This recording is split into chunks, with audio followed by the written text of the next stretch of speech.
dañ ko mbëkk yéeg ci kawam diri ko jàll. soxnaam ba léegi sax gëmu ko. def ñu naan Lat dinaa ko gisaat parce que lii mënul nekk daa mel ni ku xaw a traumatisé sax. doom yi sont des petites jeunes filles dañuy laajte seen papa. chaque jour ku mag ki Amina. sama papa kañ lay ñëw sama papa kañ lay ñëw loolu lay laajte chaque jour. parce que affaire mu ngi yàgg te gisatul papam. Lat Grand day nekkoon fils à papa mais Lat Grand était le fils de la police. ñàkk nañ Lat Grand dootu ñëw xam nañ loolu.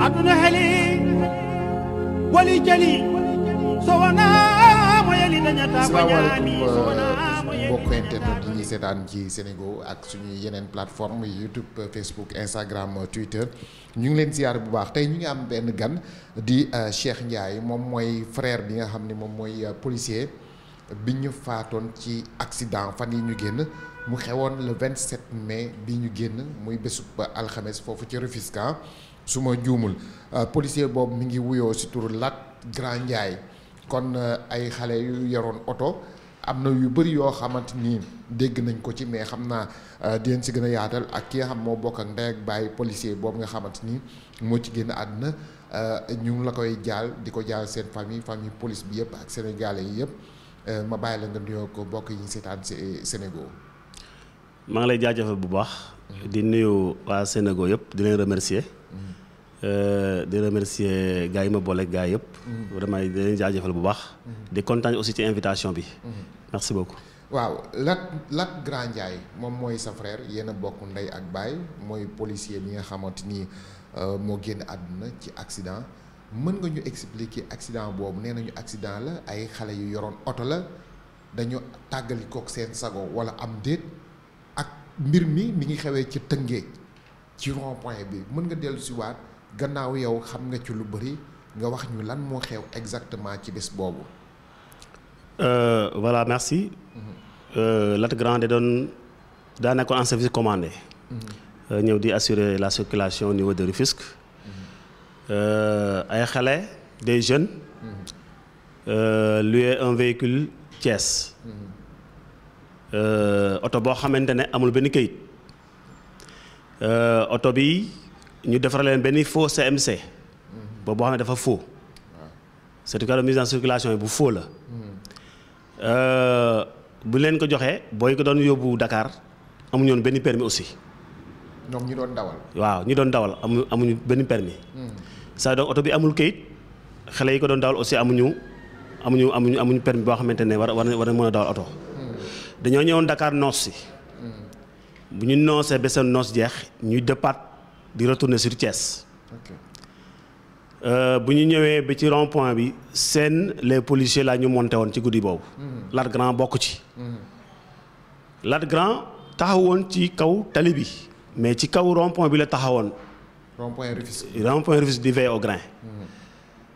Les jeunes les ont aperçus seen leen.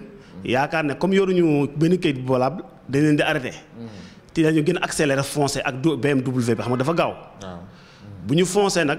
ils ont perdu le contrôle du véhicule ñu dañoo bàyyi mënuñu dawal. oto bi di bàyyi quoi. oto bi di bàyyi. waaw di saaraan oto bi saaraan fekk Lat Grand fu mu taxaw ci kaw rond point bi mu mbëkk ko. bu mu ko mbëkkee Lat Grand daa dal ci pare-brise bi ñoom ñu continuer yéeg ci kawam jàll daw taxawuñu. taxawuñu dañ ko mbëkk avancé. dañ ko mbëkk yéeg ci kawam diri ko jàll dañ ko diri yéeg ci kawam jàll. mu dee sur le coup. si le coup la Lat Grand gaañ. mais moom Lat rek moo nekkoon ci rond point wala am na yeneen collègue am yu fa nekkoon. am na yeneen collègue yu mu fa nekkoon mais dañoo taxoon ci même endroit. d'accord waaw oto boobu muy ñëw sax am na beneen collègue bu ko doon nit.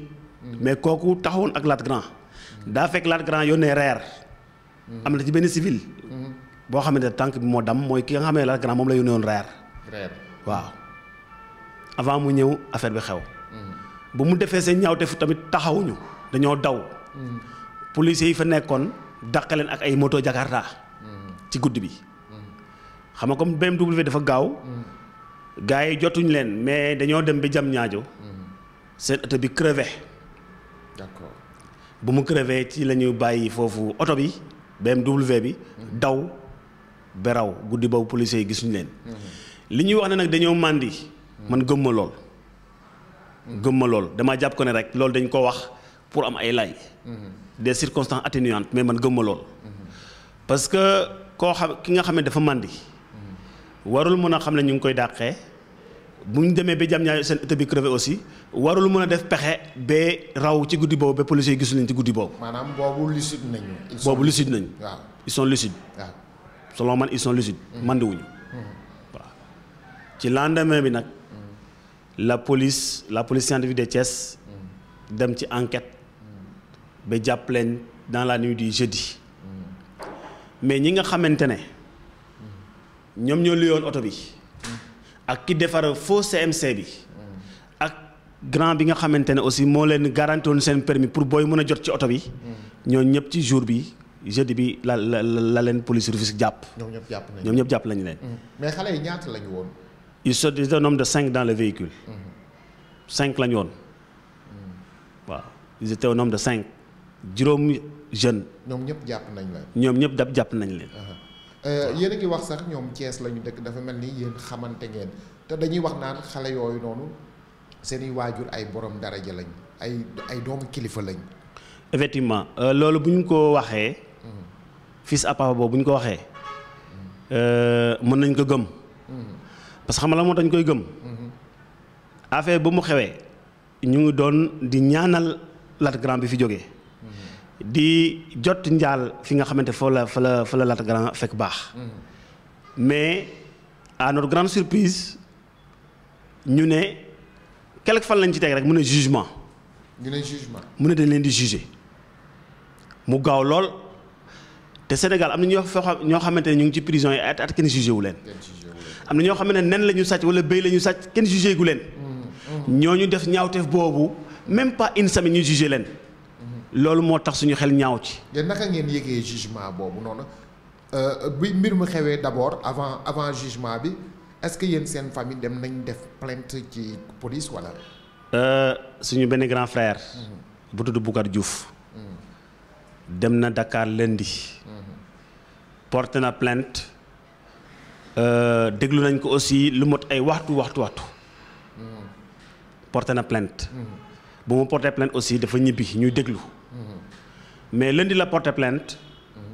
ñu auditionné ko lundi le mardi ci guddi. ñu jot appel. appel boo xamante ne c'est un appel indirect. bu ñu yëgal que ne xale yi il se peut que ñu juger leen suba mercredi. loolu lañ ci am. waaw loolu gaaw na de bari na de trop. bari na dem porté ji plainte. waaw le mardi. ngeen yëg ne suba xëy na ñu juger leen. affaire bi noonu la demee dañoo porté lundi plainte le mardi dans la nuit on nous appelle. pour wax que ne suba mercredi la ñuy juger xale yi. loolu moo tax nag ñu suñu xel ñaaw ci lool. waaw parce que mu ngi fekk ñun ñuy ñaan di jooy suñu ki nga xam ne moo fi jógee pareeguñu. ñuy woo ci ay jugement mbir ma gaaw loolu moo tax ñun de daal suñu xel ñaaw ci. yéen jugement bi demoon ngeen ci. jugement bi demoon nañ ci. mais ñun suñu tur nekkoon ci PV bi kenn woowuñu à la barre. kenn woowuñu à la barre suñu grand frère yi dañu faa dem. Boucar Ngoone ak Soudou Diagne. ñoo fa dem yendu fa ba ngoon ba keroog ñuy jugé xale yi te kenn woowu leen à la barre kenn dégluwu leen aussi seen tur aussi nekkoon ci procès bi. te yéen def ngeen plainte. ki def plainte bi woowuñu ko dégluwuñu ko. ki def plainte bi woowuñu ko dégluwuñu ko. dañoo assisté ba affaire bi jeex rek ñu ñibbi mais kenn woowu ko kenn dégluwu ko. léegi ci boobu jugement bi naka la demee. comme moom assisté na yéen xam naa war ngeen xam lan moo xew ci bés boobu noonu. bés boobu daal. li ñu fa gis mooy. xale yi les jeunes là ñëwoon nañ ak ay avocats yu bëri. avocats yu bëri jour boobu avocats yu bëri woon nañ. waaw bu ñu leen jugé déglu avocats yi ñu wax. procureur de la République il prononçait. Une peine de 1 à 5 ans. mais loolu dañ koo dégg nii rek dañ ko dégg noonu rek comme tout le monde dans la salle. ci biir salle bi ci procès bi. ci procès bi xamuñ nu mu demee. après nag verdict bi daanu woon keroog daanuwul. ñu ne waaw délibéré bi waaw mu ne dañ koy délibérer le jeudi 10 juin. une semaine après le jugement. ñun tamit ñu ne comme noonu la jeudi dañuy ñëwaat. waaw jeudi dañuy ñëwaat. mais ñun le même jeudi aussi ñëwaat nañ nekk ci salle bi ba keroog jugement yëpp jàll la bi ñuy déglu ñëpp ñi nga xamante ne ñoom lañ doon jugé ci jeudi 10 boobu. te kenn ñun dégguñu dossier bi ñu tudd ko. waaw ça veut dire quoi ba fi may wax ak yow nii xamuñu mbir mi exactement nan la demee maanaam xamuñu ñaata la ñu tëj xale yi. maanaam délibération bi xamuñ ci dara. bés bi ngeen ñëwee ñu waroon def délibération bi amul ba tey gi nii yëgagu leen. ba tey gi nii xamuñ ci dara yëguñ ci dara. mais xale yi ba tey ñu ngi ci kaso bi wala. waaw xale yi dañoo jàpp que ne mu ngi ci kaso bi dans la mesure où. ñoo dëkk. suñu doomu ndey Thiès. am na ci ñoo xamante ne. suñu doomu ndey nekk Thiès ñoom ñoo dëkk ci même koñ bi. ça veut dire bu ñu leen bàyyoon tamit ñi bu ñu Mbour un bokk bu ñu leen bàyyoon aussi Mamadou Diop ku doon dawal. bu ñu ko bàyyi tamit ñibul Mbour un loolu moo tax ñu jàpp que ne ñu ngi ci prison bi. est-ce que mënuñu ko bàyyi mu génn Sénégal tamit. wala mu dem Gambie wala mu dem Mauritanie. tout est possible ah parce que ñoom ay borom barke ngeen jàpp daal ñoom ñu ngi ci kaso bi. ñoo jàpp que ne. yoon bu doxalee liggéeyam. yoon bu defee liggéeyam. en principe ñu ngi ci kaso bi. en principe parce que nag Sénégal am na loo xamante ne bu fi am di fi amaat. léegi ay règlement de compte bu mottali moo fi juddu. parce que les jeunes gosses qui ont fait les choses là on les connaît on habite ensemble. sama doom yi dañ ni xam lañ leen xam nañ seen waajur. ñëw nañu foofu sax ci kër ga. papa Mamadou Diop bu doon dawal oto bi. ñëw na ci kër ga sama doom yi dañuy ñëw Thiès sama tante boobu. ñëw nañ ci moom indi foofu xaalis. sama tante Seynabou Diouf ne leen xaalis bi dem leen ngeen yëkkati Lat Grand fu mu tëdd bu jógee ngeen indil ma ko. sama tante loolu la leen tontu. waaw xam nañ bi moo leen gën a intéressé que xaalis. waaw maanaam donc aujourd'hui dañoo bëggoon yoon leeralal ñu lan moo xew ci jugement bi parce que policier bu nekkoon en service ñu fekk ko fa accident bu anormal laa ko woowee man parce que bu nekkoon accident de la circulation de la route du am problème mais c'est un accident qui est normalul parce que oto bi waroon circuler ñu ko doon dawal waroon dawal oto bi ñu fekk ko fa rey ko lor njabootam am na jabar am ñaari doom. te moom tamit xale la mi ngi judd le 2 octobre 1991. xale bu ndaw la. 91 la judd. 91 la judd xale bu ndaw la grand xale bu njaw la yàggul sax ci police bi yaakaar naa 4 ans la fi def. 4 ans def ci police bi. waaw mu nekkoon yaakaar. ci njabootam. nekkoon aussi xale bu fonkoon liggéeyam. kilifa yi nga xam ne ñoo ko jiite. ñoom ñoo séddee loolu. donc dañoo jàpp que ne daa am nag loo xamante ne il faut ñu dénoncer ko. maanaam le mutisme tekkaar yi nga xamante ne presse sénégalaise bi. les défenseurs des droits de l'homme ñi yor ak yëlefu doomu aadama. ŋaaŋuñ ci yabuwuñ ci boobu ba léegi. dégguñu société civile dégguñu ci mu wax ci dara. défenseur des droits de l'homme aussi dégguñu wax ci dara. loolu boo leen ko gisee lan ngeen di jàpp ne moo tax mu demee noonu alors que takk der boo xam ne dafa nekk en service yor drapeau réew mi di àddu ci kaaraange askan bi ñu lépp ne tekk ci côté boobu noonu lan ngeen jàpp. loolu daal def ñu jaaxal te métti ñu en plus. parce que dañoo jàpp que ne policier muy homme de loi bu mu mën a doon. mu aar kaaraange nit ñi. pour ku nekk mën a xëy dem liggéey wàcc ci jàmm. loolu bu amee yaakaar naa war nañ mën a am taxawaay bu ma tëkk. combat bi ñu mën a nii. warul nekk le combat de la famille warul nekk le combat de la police. mais ça doit être le combat de tous les Sénégalais. et maa ngi interpeller la société civile. di interpeller aussi les défenseurs des droits de l'homme que un policier a été tué à Rufisque.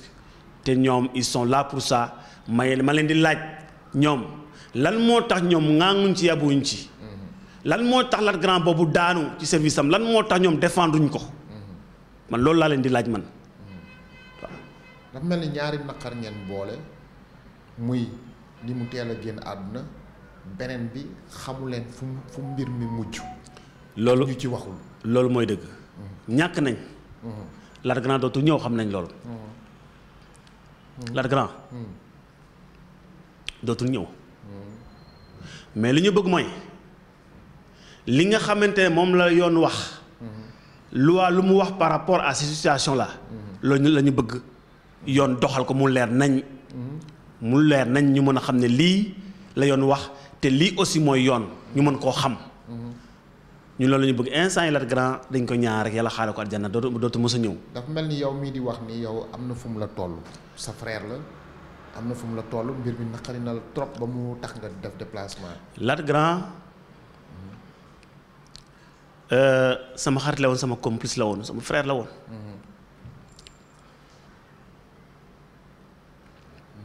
j'étais sur le chemin de man dama nekkoon sama yoon.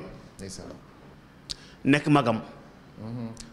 ñëpp ñu daw di ñëw di fekk sama mère bi. suñu njaboot. Lat Grand ñëfee ba fekk ma ci loolu. Lat Grand dafa fekk ci loolu li ma doon def daf ma ci fekk. dama ci jàppale suñu mag yi suñu sœur yi. mu fekk ma ci. taxaw ma sëkk. Lat Grand def ma respecté woon. c'était un frère très discipliné. bien vrai que homme de loi la woon mais il était très discipliné daf maa joxoon cër mosul def dara téléphone sax mosu ko jënd te laajuma. téléphone ci boppam wala ay dàll wala leneen ak leneen mosu ko jënd te laajuma lan moo ci sama xalaat. Lat Grand dafa bëggoon mbokk. affaire bu muy am mercredi fekk mardi. suñ benn doomu baay ku mu bokkal baay. Aliou Ndiaye daa def accident. ba entré hôpital Fatick. Lat Grand Ndiaye Rufisque la jógee. dem seeti ko foofu le mardi. doomu baay boobu mu dem seeti ko. yéen nag moom mardi ba ngoon mu ne ko maa ngi ñibbi. taggu ko dafa ñibbi si mardi mercredi mu xëy ñibbi si waatul kër ga. moo tax doomu baay boobu dafa ne Lat Grand dafa ñëwoon pour tàggu si ma. mënu ko woon a digérer. loolu moo tax ma ne Lat Grand dafa bëggoon mbokk. fonkoon liggéeyam. témoignage yi fa ñëw yëpp. boo ñëwoon dëkk ba keroog njulbet da ngay wax ne àdduna Sénégal yëpp moo fa teew. ñëpp a ñëwoon. Lat Grand fu mu tolloon ci ñun mënuñ ko wax. loolu moo tax nag ñu wax ne justice dafa war a doxal yoonam leeral mbir mi dañu ne les fils à papa. ce que je dois préciser encore. Lat Grand day nekkoon fils à papa mais Lat Grand était le fils de la police. Ouais. Lat Grand était le fils digne du Sénégal. du Sénégal. man loolu laay wax man. parce que drapeau réew mi la yoroon. drapeau réew mi la woon. te pour la yoroon askan bi tamit la doon liggéeyal. askan bi la doon liggéeyal. sécurité askan bi la doon sàmm. il est tombé. les armes à la main. mais bi mu gaañoo ba ngeen def dëj bi est-ce que autorités yi nga xam ñoo nekk ci police bi def nañu présence am na lu ñu ko dimbalee ak famille bi comme dafa yor njaboot tamit. police ga ca ngaalama.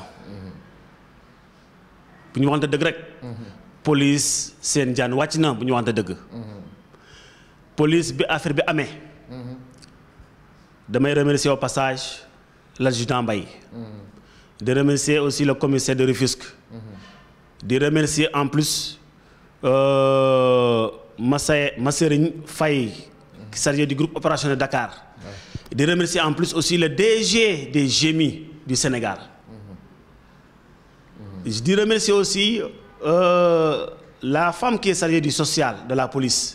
ñoom ñëpp ils avaient dañoo defoon benn délégation bu mag. bu rëy. toute la police a mobilisé son effort. dañoo ñëw en masse.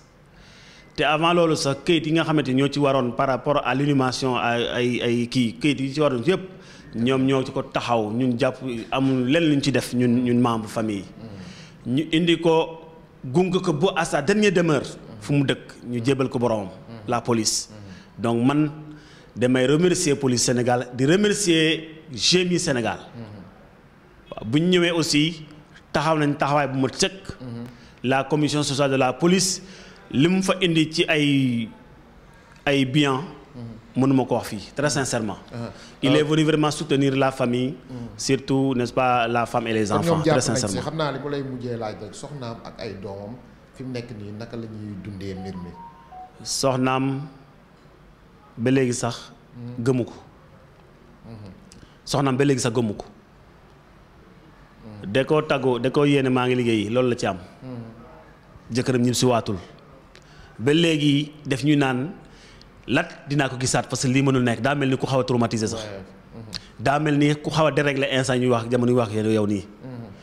doom yi sont des petites jeunes filles dañuy laajte seen pap ay xale yu ndaw ay xale yu ndaw 2 ans 1 an et demi chaque jour ku mag ki Amina. sama papa kañ lay ñëw sama papa kañ lay ñëw loolu lay laajte chaque jour. barke dem sax daa feebar ba yaayam yóbbu hôpital. parce que day yaakaar ne papam daa liggéey ba léegi day wàcc. loolu la jàpp ba léegi. xale xamul dara. xamul dara muy laajte papam ba léegi sama papa ba kañ lay ñëw barke dem dañ koy hôpital ndax mu feebar. xam naa daa commencé gellu papam. parce que affaire mu ngi yàgg te gisatul papam. donc loolu nekk lu metti ci njaboot bi. lu metti ci soxnam. lu metti aussi ci doom surtout jamono bi nekk nii. voilà Cheikh Ndiaye moom mooy frère ki bokkal ndey ak baay. policier boobu nga xam moom mooy Lat Grand Ndiaye juddu le 2 octobre 91 mi ngi génn àdduna 27 mai bi ñu génn ci accident boobu kon Cheikh xam naa lu ci bëri wax nañ ko donte waxuñu lépp xam naa mën nañ fi yenn di wax ci loolu di wax ci loolu di wax ci loolu lii la war a nekk lii la war a nekk ak loi ak ñoom seen ñoom tey yan kàddu ngay tàggatoo pour ñu joxaat rendez-vous prochainement incha allah. remercier Sénégal rek. ki tax ma ñëw fii. c'est un ami un promotionnaire Saliou Diouf. Saliou Diouf. daa dégg affaire bi tëb. instant yi il est prêt à tout jaral na ku lekk. mu ne combat bi sama combat la parce que ñoo bokkoon classement ak Saliou. on a cheminé ensemble mu indi ma fii. donc xanaa rek di leen di remercier. waa Sénégal. vraiment opportunité bi ngeen ma jox. pour ma wax ci mbir mi. di wax waa Sénégal que ne. war nañu defaat suñu taxawaay. war nañoo xoolaat suñu loi ak suñu justice ni mu doxe parce que daa mel ni c'est une justice à 2 vitesses justice pour ñu nekk ci kaw ñi am doole ñi am alal ak justice bi nga xamante ne mooy pour néew si doole yi gis nañ fi ku sàcc nen wala béy kenn jugé gu la ñaata at ñetti at ñaari at ñetti at wala lu ko ëpp kenn jugé gu la nga nekk ci biir kaso bi te doomu ku am alal bu defee tooxa doona ëllëg sa rek ñu jugé ko waaw tëj ko benn weer ñaari weer wala sax duñ ko tëj bàyyi ko mu ñibbi loolu c'est dangereusement lu garaaw la ci dëkk loolu lu garaaw la ci dëkk parce que loolu lu muy indi ëllëg mooy règlement de compte personnel te bu ñu demee ba tollu foofu Sénégal xamal ne on tend vers la dérive musiba dina fi am Sénégal te loolu kenn ñaanu ko Sénégal Sénégal de dëkku jàmm la mais dëkku jàmm dafa war a nekk ci justice boo xam ne day doxal yoon en tout cas daal luñ kado yoo la ñu amoon lu ñu dënk vraiment waa Sénégal ñu lay jaajëfal di leen masawu encore di masawu famille bi di masawu police Diouf Saliou Diouf bi nga xamante ni def na lool tamit cëram la def wàllam la def en tant que citoyen sénégalais en tant que tamit benn membre bu nekk fii di fi liggéeyee lépp luy xibaar moom tamit da ciy jàpp parce que moom dañ ko comme journaliste la comme ñu ñu ngi leen di jaajëfal bu baax a baax mbokk yi bu déggin bi rafetee ci borom bi la bu xawee dëng rek si ñun la xam naa li incha allah rabbi ñu ngi ciy ñaan pour mu am résultat boo xamante ni dana neex famille bi te dina nekk loo xamante ni yoon day nekk loo xam lu équilibré wu la jaajëf Seydina bi nga xam moo nekkoon ci caméra bi ba beneen yoon incha allah rabbi mais li neen ko topp ba fa muy mujj incha allah rabbi. Merci beaucoup.